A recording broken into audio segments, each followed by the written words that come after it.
আজ সকালবেলা উঠে আগে ওদেরকে খাইয়ে দিচ্ছি, তার কারণ আমি একটুও সময় দিতে পারবো না।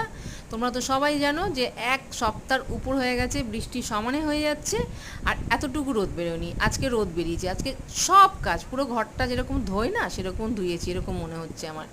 তো যাই হোক, এখন 1:42 বাজে, আর দুজনা আপসেট হয়ে বসে আছে, তার কারণ আমি এতটুকু সময় দিতে পারিনি। আমি কেন সকাল থেকে এত কাজ করছি, মানে মানে বালিশ তোষক কোনো কিছু বাদ নেই, বেড কাভার সব ধোয়া মোছা রোদে দেওয়া, হ্যাঁ অনেক থাকে। তো সেই 7টা থেকে একদম সকাল থেকে, আর এই হচ্ছে আমার কুটুস, সরি আমাদের না, তোমার কুটুস, তোমাদের কুটুস এখন অনেক আপসেট, মন খারাপ।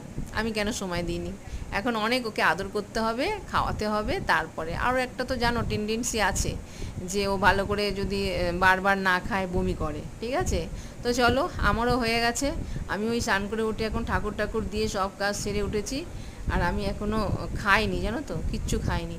এখন খাওয়া দাওয়া করব, তারপরে একটু রেস্ট নেবো, তারপরে যা করার তাই করব, ঠিক আছে। চলো, আসছি, আর বেশি কথা না। হ্যাঁ, এখন আমি যাই। সবাই ভালো থেকো, আর ভিডিওটা অবশ্যই দেখো। টাটা।